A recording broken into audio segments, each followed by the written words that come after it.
হযরত ইদ্রিস নবী দেখতে পেলেন একটা বাগানের মধ্যে কতগুলো ছাগল ঘোরাঘুরি করে, কতগুলো ছাগল চড়ছে, কতগুলো ছাগল ঘোরাঘুরি করছে।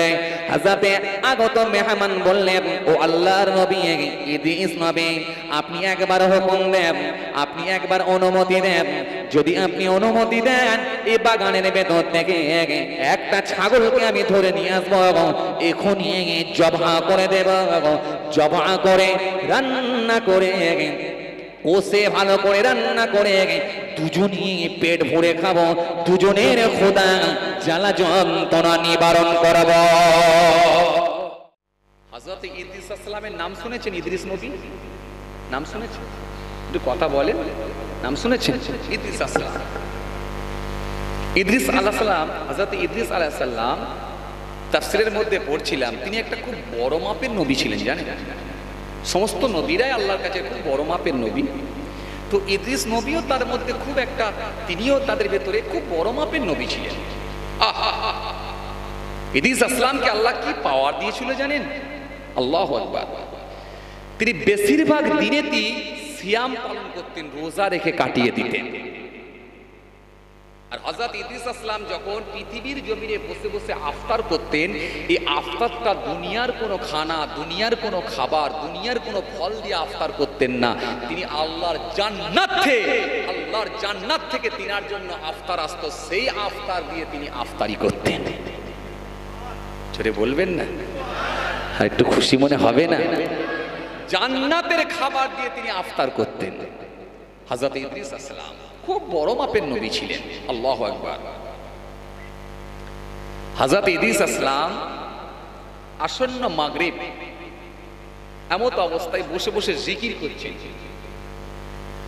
এমত অবস্থায় দেখা যায়, তাফসীরের মধ্যে এসেছে, তাফসীর থেকে বলছি, কথা বুঝতে পারছেন? তাফসীর থেকে বলছি।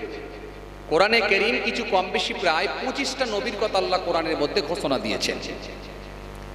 মুসা নবীর কথা পাবেন, ঈসা নবীর কথা পাবেন, দাউদ নবীর কথা পাবেন, সুলাইমান নবীর কথা পাবেন, ইউসুফ নবীর কথা পাবেন, ইদ্রিস নবীর কথা পাবেন, সুলাইমান আসলামের কথা পাবেন, দাউদ আসলামের কথা পাবেন।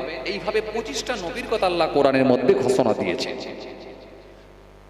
হযরত ইদ্রিস আসলাম আফতার করবেন, এমত অবস্থায় দেখা যায় একজন আগত মেহমানের আগমন ঘটল, দূর থেকে আগত মেহমান। এই মেহমান যখন হযরত ইদ্রিস আসলামের কাছে এসে হাজির হলেন, হযরত ইদ্রিস আসলাম তাকে বসার জন্য আহ্বান করলেন, বসো বসো। আগত মেহমান বসে পড়লেন। ইদ্রিস আসলাম বললেন, ভাই আপনি আমার সঙ্গে, ঠিক আফতারের যখন সময় হলো, ইদ্রিস আসলাম আফতার করতে লাগলেন, বলেন ভাই আপনি আমার সঙ্গে খান। এই আগত মেহমান বলল, হুজুর আমি খাবো না কিছু। তিনি না খেয়ে বসে রইলেন। ইদ্রিস আসলাম টুকটুক টুকটুক করে খেতে লাগলেন। কথা বুঝছো? শুনছো? কথা বুঝছো? যে খেতে লাগলেন। ইদ্রিস আসলাম যখন আফতার হয়ে গেল, অবশিষ্ট আফতার যেগুলো বেঁচে গেল, এক্সেস হয়ে গেল, বেঁচে গেল, এই আফতারটা পুনরায় আবার আল্লাহর জান্নাতে ফিরে চলে গেল। চলে বলবেন না? ফিরে চলে যাচ্ছে জান্নাতে। একমাত্র ইদ্রিস নবীর জন্য আসে, আবার আল্লাহ জান্নাতে ফিরে চলে যায়, জান্নাতে ফিরে চলে যাবে। আগত মেহমান খেলেন না, ইদ্রিস আসলাম খেলেন। খুব সংক্ষেপে বলছি, ভালো করে শোনেন, কত বড় মাপের নবী ছিলেন।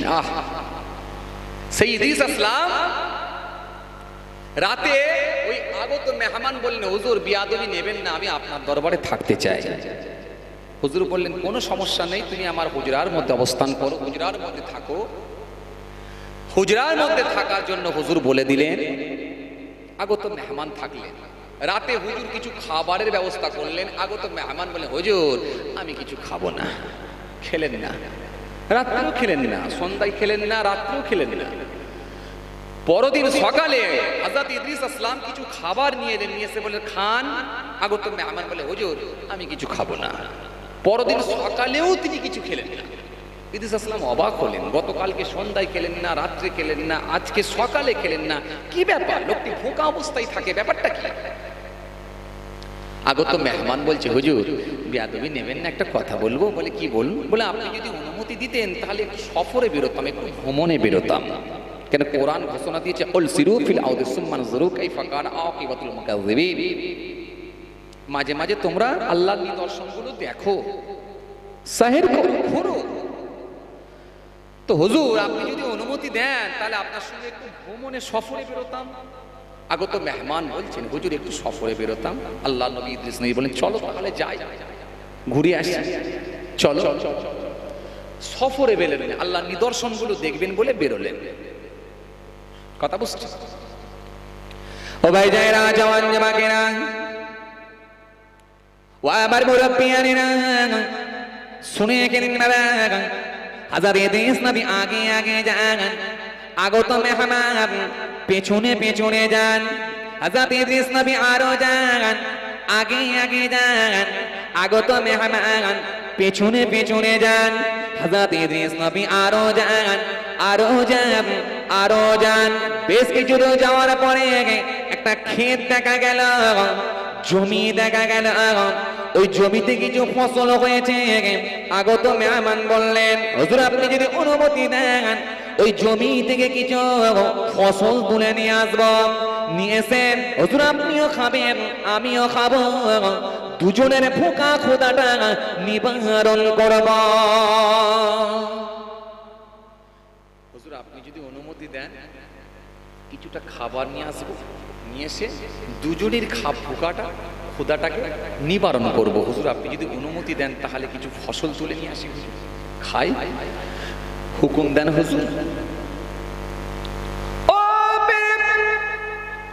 হে তরুণেরা, জওয়ানেরা, হে যুবকেরা, হে আমার মুরব্বিয়ানেরা, শুনে গেলেন জেনে গেলেন না। হযরত ইদ্রিস নবী বলেছিলেন হে আগত মেহমান শুনে রেখে দাও, জেনে রেখে দাও, গতকালকে তোমাকে আমি সন্ধ্যার সময় খেতে বললাম, তুমি খেলে না। রাত্রি বললাম খেতে, তুমি খেলে না। আজকে সকালে তোমাকে খেতে বললাম, তুমি খেলে না। এখন অন্য জনের জমি থেকে তুমি ফসল তুলে নিজে খাবে আর আমাকে দেবে, এটা আমি ইদ্রিস কখনো মেনে নিতে পারি না। তুমি খেতে পারো খাও, আমি ইদ্রিস কিন্তু হারাম খাদ্য খেতে পারবো না। হারামের নিয়ে ওয়াজ করছিলাম না, জবা নিয়ে, ওই জন্য মনে পড়ে গেল। কথা বুঝতে পারছি? আমি ইদ্রিস খেতে পারবো না, তুমি খাবে খাও, আমি খাবো না। কে বলছে? হযরত ইদ্রিস আসলাম, ইদ্রিস নবী। আগত মেহমান চুপ করে গেলেন, গিয়ে বলেন হুজুর ঠিক আছে বাদ দিন হুজুর, ছাড়ুন ছাড়ুন হুজুর, চলুন চলুন চলুন চলুন চলুন হুজুর, কোনো কথা বলতে না, বাদ দিন হুজুর, চলুন চলুন। আগত মেহমান যাচ্ছেন, হযরত ইদ্রিস নবী আগে আগে আগে আগে বেশ কিছু দূর গেছেন, বেশ কিছু দূর গেছেন, বেশ কিছু দূর গেছেন। ও ও যুবকেরা, হে আমার মুরব্বিয়ানেরা, বাবারা শুনে গেলেন জেনে গেলেন না। হযরত ইদ্রিস নবী আরো আগে আগে গেলেন, আগত মেহমান পেছনে পেছনে গেলেন, আরো কিছু দূর গেলেন, আরো কিছু দূর গেলেন, আরো কিছু দূর গেলেন। বেশ কিছু দূর যাওয়ার পরে হযরত ইদ্রিস নবী দেখতে পেলেন একটা বাগানের মধ্যে কতগুলো ছাগল ঘোরাঘুরি করে, কতগুলো ছাগল চড়ছে, কতগুলো ছাগল ঘোরাঘুরি করছে। হযরত আগত মেহমান বললেন ও আল্লাহর নবী ইদ্রিস নবী, আপনি একবার হুকুম দেন, আপনি একবার অনুমতি দেন। যদি আপনি অনুমতি দেন এই বাগানের ভেতর থেকে একটা ছাগলকে আমি ধরে নিয়ে আসবো, এখনই জবাহ করে দেব, জবাহ করে রান্না করে কষে ভালো করে রান্না করে দুজনই পেট ভরে খাবো, দুজনের ক্ষুধা জ্বালা যন্ত্রণা নিবারণ করব। তখন বললেন খাবনি, আবার বলছে হুজুর তাহলে ছাগলটা খান। মানে ওটা হয়তো খাবে না, কম দামি জিনিস তো, এটা তাহলে দামি খাসি আছে যখন, হুজুর হয়তো খাবে। কথা বুঝছেন? হুজুর ছাগলটা তাহলে খান। হযরত ইদ্রিস নবী বললেন হে আগত মেহমান, তুমি কি জানো না আমি ইদ্রিস হারাম খাদ্য খাই না, আমি ইদ্রিস আল্লাহকে ভয় করি, আমি ইদ্রিস হারাম খাদ্য খেতে পারবো না। যদি তোমাকে খেতে ইচ্ছা করে তুমি খাও, আমি ইদ্রিস কিন্তু খেতে পারবো না। হযরত ইদ্রিস নবী খাবেন ফিন্নার। এজন্য কোরআনে আল্লাহ বললেন, সুন্দর করে জানিয়ে দিয়েছেন, ইন্নামা হারামা আলাইকুমুল মাইতাতা ওয়াদ-দামা ওয়া লাহমাল খিনজির ইন্নামাল খামরু ওয়াল মাইসির ওয়াল আনসাবু ওয়াল আযলাম রিজসুম মিন আমালিশ শায়তান। কোরআনে আল্লাহ পর ঘোষণা দিয়েছেন, ইয়া আইয়ুহাল্লাযীনা আমানু লা তুহারিমু তাইয়্যিবাত মা হারাল্লাহু লাকুম ওয়া লা তা'তাদু ইন্নাল্লাহা লা ইউহিব্বুল মু'তাদিন। কোরআনে আল্লাহ সুন্দর করে ঘোষণা দিয়েছেন, ইয়া আইয়ুহাল্লাযীনা আমানু কুলু মিন তাইয়্যিবাতি মা রাযাকনাকুম। কোরআনে আল্লাহ পর ঘোষণা দিয়েছেন, হারাম খাদ্য তোমরা কখনোই খাবে না। একজন নবী সাহাবীর হাদিস থেকে প্রমাণ পাওয়া যায়। হাদিসটা যাতে জাবের থেকে বর্ণিত হাদিস। وعن جابر قال قال رسول الله صلى الله عليه وسلم لا يدخل الجنة لحم نبت من الشوط وكل لحم نبت من الشوط كانت النار أولى به। বিশ্বনবী বললেন, যার শরীরে যারা পরিমাণ হারাম খাদ্য প্রবেশ করবে ওই শরীরটা আমি রাসূলুল্লাহ বলিয়ে কখনো জান্নাতে প্রবেশ করবে না, কখনো জান্নাতে ঢুকবে না। কোরআনে আল্লাহ কি বললেন, হারাম খাদ্য তোমরা খাবে না। ইন্নামা নিশ্চয় হারামা হারাম করে দেয়া হয়েছে আলাইকুম তোমাদের জন্য মাইতাতা মৃত জানোয়ার ওয়াদাবা প্রবাহিত রক্ত ওয়া লাহমাল খিনজির শুকরের মাংস। এজন্য শুকরের মাংস খেতে পারবে না, হারাম খাদ্য খেতে পারবে না।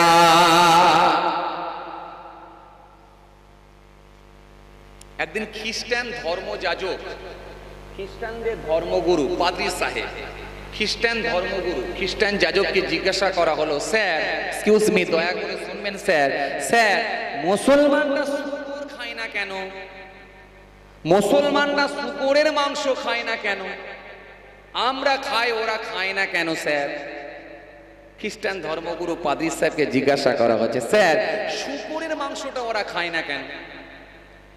বলে, দেখো শুকর হচ্ছে ময়লা, খারাপ জায়গায় থাকায় অভ্যস্ত বা খারাপ ময়লার সঙ্গে সম্পৃক্ত। এই জন্য শুকরের মাংস ওরা খায় না, কিন্তু আমরা খাই। কিন্তু আসল দৃষ্টি দিয়ে যদি দেখা হয় ব্যাপারটা একই। খ্রিস্টান ধর্মগুরু বলে ব্যাপারটা একই। বলে কেমন একই? বলে দেখো, সাপোজ ধরে নাও, যখন আমরা কোনো ময়লা আবর্জনাগুলোকে জমিতে নিয়ে গিয়ে সার হিসাবে ব্যবহার করি, ধরে নাও ওই সারটা কোনো গাছের গোড়ায় দিলাম, কাঁঠাল গাছ হতে পারে, আজির গাছ, পেয়ারা গাছ হতে পারে, আম গাছ হতে পারে। সেই গাছের গোড়াতে যখন আমরা ওই আবর্জনাটাকে দিলাম, ওই পুষ্টি যখন শোষণ করে শিকড়ের মাধ্যমে চলে গেল, ওই আম গাছে যখন আম হলো, সেই আমটা তো দেখো সবাই খায়। সে মুসলমানও খায়, হিন্দুও খায়, খ্রিস্টানও খায়, আদিবাসীও খায়, সবাই খায়, মতুয়াও খায়, সবাই খায় সেই আম। অথচ শুকরটা তারা খায় না, আমরা খাই। আসলে ব্যাপারটা কোনো ব্যাপারই না, খাওয়াটা ইজি ব্যাপার। মাথায় লোকে ঢুকে গেল, কথাটা তো খারাপ বলেনি।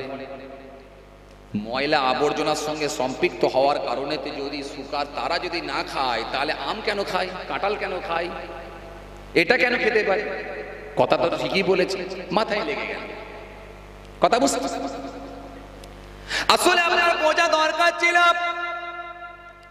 এই ময়লা আবর্জনার জন্যই শুধু শেষ নয়, গ্রন্থ আপনাকে বলেছে, গাইড আপনাকে বলেছে, ধর্মীয় গ্রন্থ আপনাকে বলেছে, আল্লাহর কোরআন বলছে তুমি খবরদার খেও না। যদি আপনি এবারে দেখেন, আসলে আপনাকে বুঝতে হবে, আসলে আপনাকে বুঝতে হবে মানুষ আর উদ্ভিদ দুটো কিন্তু একই জীব নয়, দুটো ভিন্ন জীব, আলাদা জীব। মানুষ আর উদ্ভিদ দুটো একই জীব নয়, দুটো হলো ভিন্ন জীব, আলাদা জীব। যদি মনে করেন কারোর জন্য উপকার, কারোর জন্য ক্ষতি, এটাও কিন্তু হতে পারে। আপনি মনে করুন একই জীব, কেউ খায় কেউ খায় না, এটা কেমন করে হতে পারে? মনে করুন যদি কেউ ডায়াবেটিসের রোগী হয়, যদি কেউ সুগার থাকে তার জন্য চিনি চলে না, আসলে একটা সুস্থ মানুষ তার জন্য কিন্তু চিনি চলে, সে চিনি চা খায়, চিনি শরবত খায়, কিন্তু ডায়াবেটিসের রোগী হলে সে কিন্তু চিনি খেতে পারবে না। সুস্থ মানুষ সে চিনি খেতে পারে, কিন্তু অসুস্থ লোক চিনি খেতে পারবে না। তাহলে এখন এই সুগার একজন খায় আর একজন খায় না, ব্যাপারটা বলে কেউ খেতেও পারে কেউ নাও খেতে পারে, সেটা তার ব্যক্তিগত ব্যাপার। বলে ব্যক্তিগত বললে তো হবে না, তখন আপনি বলছেন আপনার কোরআন মানা করেছে তাই খাই, তাই খাই। এবার আপনাকে বলতে হবে ভাই তাহলে দেখুন ধর্মগ্রন্থ আপনাকে বারণ করেছে বলে তাহলে আপনি খান না। এবার তাহলে আপনাকে হিসাব করতে হবে। কোরআনে আল্লাহ সূরা ইমরানের মধ্যে বললেন খাবে না শুকরের মাংস, সূরা আযাবের মধ্যে বললেন খাবে না শুকরের মাংস, সূরা নিসার মধ্যে বললেন খাবে না তোমরা শুকরের মাংস। যদি আপনি এবারে গাইড দেখেন, যদি বুক দেখেন, খ্রিস্টানদের যদি ধর্মগ্রন্থগুলো আপনি যদি দেখেন, অল টেস্টামেন্ট নিউ টেস্টামেন্ট এগুলো যদি আপনি ফলো করেন, ওল্ড টেস্টামেন্ট এগুলো প্রায় 34টা ভাগ রয়েছে, এর মধ্যে যদি আপনি ফলো করেন আপনি দেখতে পাবেন অবাক হয়ে যাবেন। বুক অফ লেভিটিকাস খুলবেন, সেখানে দেখতে পাবেন বুক অফ ডেটিনিয়ান বলবেন, সেখানে পেয়ে যাবেন বুক অফ আইজিয়া দেখবেন, সেখানে পেয়ে যাবেন যেখানে বলা হয়েছে তোমরা শুকরের মাংস খাবে না। কথা বুঝে যাচ্ছে তো? আমার বকা বেকার হয়ে যাচ্ছে না তো? যা কথা বুঝতে পারছি, কেন মাঝে মাঝে যা তাকাচ্ছেন আকাশের দিকে আমার তো ভয় লেগে যাচ্ছে যে বকা বেকার হয়ে যাচ্ছে না তো? আমি এদিক ওদিক করে এত কায়দা কারণ করে বলবো আর লাস্ট হুজুর কিচ্ছু বুঝতে পারলো না, সব বেকার হয়ে যাবে। তার থেকে যদি বলেন না হুজুর গল্প বলতে, তাহলে গল্পই ফিরে যাবো। কথা বুঝতে পারছি? এমন একটা ধরবো ব্যাস যে ঝঁ করে উড়ে এলো, কোথায় গেল নদীর এপারে না ওপারে সে আর বলবো না, ওটা অমুক জায়গায় যে শুনবি। কথা বুঝছেন? যে স্যার যার জন্য মেরেছেন সে আবার কথা কয় না কেন বলেন? হ্যাঁ, দেখা দিয়েছে, মনে আছে তো? হ্যাঁ, সমস্যা হয়ে যায় ভাই, সমস্যা হয়ে যায়। যেটা ভালো করে বুঝতে হবে ভাই কি বুঝাতে চাইছি। এখন বুক অফ লেভিটিকাস অধ্যায় নম্বর 11 অনুচ্ছেদ নাম্বার 7 যেখানে বলা হয়েছে তোমরা শুকরের মাংস খেও না, পরনারী দেহে তোমরা স্পর্শ করো না। বুক অফ ডেটিনিয়াস যেখানে বলা হয়েছে অধ্যায় নম্বর 14 অনুচ্ছেদ নাম্বার হলো 2 থেকে 5 যেখানে বলা হলো শুকরের রক্ত বিভক্ত, এটা বিভক্ত নয়, এটা তোমরা খাও না, খাবে না। বুক অফ আইজিয়া যেখানে বলা হলো শুকরের মাংস খাবে না, অধ্যায় নাম্বার 65 অনুচ্ছেদ আপনি খুলবেন, অনুচ্ছেদ পাবেন 7 যেখানে বলা হলো শুকরের মাংস তোমরা খাবে না, এটা তোমাদের জন্য উপকার নয়, এটা তোমাদের জন্য অপকার। এখনো মনে করুন কেউ এসে বলল ভাইজান আমি কোরআন মানি না, কোন নাস্তিক বলতে পারে আমি কোরআন মানি না, কেউ বলতে পারে আমি বাইবেলও মানি না, ধর্মীয় গ্রন্থগুলো আমি মানি না, আমি শুকর খাবো কি হ্যাঁ কি না? এখন কোরআন যদি না মানেন, বাইবেল যদি না মানেন, গীতা যদি না মানেন, পৃথিবীর ধর্মগ্রন্থগুলো যদি আপনি না মানেন, তাহলে আপনাকে বিজ্ঞান সায়েন্সে চলে আসতে হবে। এবারে আপনাকে দেখতে হবে বিজ্ঞান সায়েন্সে যদি আপনি এবারে এসে দেখেন আপনার জন্য খাওয়া উপকার না অপকার, সেটা আপনাকে মিলিয়ে দেখতে হবে। আজকের বিজ্ঞান বলে, আজকের স্বাস্থ্য বিজ্ঞান বলে তোমরা শুকরের মাংস খেও না। কন্টিনিউ যদি কেউ শুকরের মাংস খায়, কিছু কম বেশি প্রায় তার 68 থেকে 70টার মতো রোগ হবে। 1 নাম্বার হলো